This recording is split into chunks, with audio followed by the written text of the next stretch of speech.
Good day mga boss. Ito na nga yung sinasabi natin na magpapalit talaga ng import itong Magnolia Pambansang Manok Templados bago pa mag-opening game. Ito na nga nangyari na nga po. Si Terrell Brown Suarez ay hindi na nga po tuluyang makakapaglaro ng official game sa PBA bagkos ibabandera na nga po ng Magnolia Pambansang Manok Templados ang kanilang bagong import. Opo, hindi po siya yung high caliber import na masasabi natin pang NBA ang kanyang kalidad. Pero alam nyo ba, pang FIBA po ang kalidad ng import na ito. Si Noni Omot o Anonwa Noni Omot na kung saan ipinanganak sa South Sudan, American professional basketball player na ngayon ay mayroong height na 6'9". At the age of 31, napakarami na nga po nitong pinaglaruan na liga, especially sa Europa, at nakapaglaro na rin po ito sa China.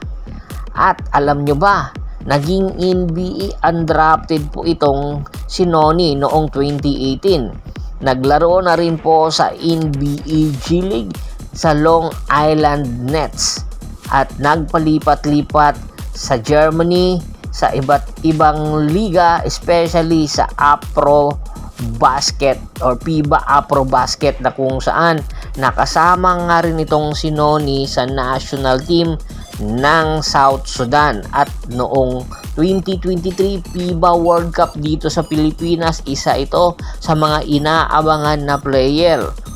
BAL champion noong 2023, BAL most valuable player noong 2023. Kaya hindi po pipitsugin ang import na ito. At alam nyo ba, isa ba itong high caliber import? Ibig sabihin po, energy guy neto ay talagang dito sasandalan or sasandal talaga ang Magnolia dito kay Noni. 6'9 po, high flying ability, outside shooting ability rather, may shot blocking ability, all around po itong mamang ito. Panoorin mo naman, kumo-crossover ha, 6'9 yan ha. Kaya naman, napakasaya ni Coach L.A. Tenorio sa pagkakakuha sa kanya. Lipat naman tayo sa Barangay Ginebra, San Miguel.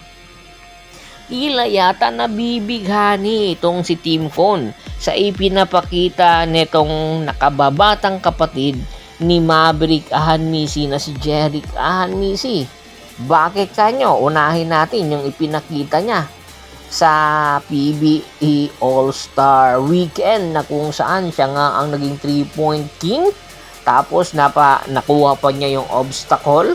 Tapos ngayon sa first game ng Terra Permajip kontra sa Titan Ultra, siya rin ang naging best player of the game na kung saan kumana ng 26 points. Sa first half ay hindi masyadong nagpakita, pero pagdating ng second half talagang uminit si Jerick Ahanmisi. Talagang nakikita na ang potensyal ni Team Con na magiging superstar ang batang ito.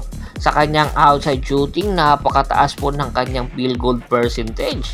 Kaya naman, ito yung tinitingnan ngayon na posibleng ipalit sa isa sa mga player ng Barangay Ginebra San Miguel.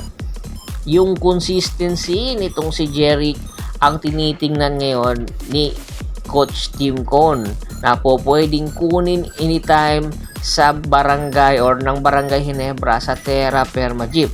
Alam naman natin, ang number 1 na farm team ngayon ng barangay ng San Miguel at ng Magnolia ay etong Terra Permajip, dahil ang Pure Blend Titan nabili na nga po nila galing sa Northport, Batang Pier. Inaasahan na kung sakaling ang magka-problema ang Magnolia, rather ang Barangay Ginebra, tiyak anytime mag-i-emergency trade ang Barangay Ginebra at ang kanilang number 1 option ay kunin itong si Jerick Ahanmisi sa Terra Permajip. At kung sino magiging kapalit, isa sa matunog na pangalan, yung Jeremiah Gray. Tingin mo ba kung si Jeremiah Gray ang kukunin ng Magnolia Pambansang Manok, rather ng Terra Permajip sa Barangay Ginebra San Miguel, magiging patas ba ito? Komento na sa baba ng video at pag-usapan natin yan. Once again, this is Percival Monteron at your service. Don't forget to subscribe my sports channel at don't forget to click the notification bell button para nga po maging updated palagi sa kwentuhan. At bago pa man natin tapusin ang ating kwentuhan, shoutout muna tayo sa ating mga solid na followers na lagi pong sumusuporta sa atin. Kay Sir Roberto, Jen Perdes, Karim Sink, Katsakino Dukusin ng Hagonoy, Bulacan, Pablo Campo, Mali Atnab, Ed Pamat, Ferdinand Santos, Ili Matunog, Romeo Reyes, Maylin Castillo, Manolito Manalo, Edsel Halapon. Marami pong salamat sa walang sawa niyong pagsuporta.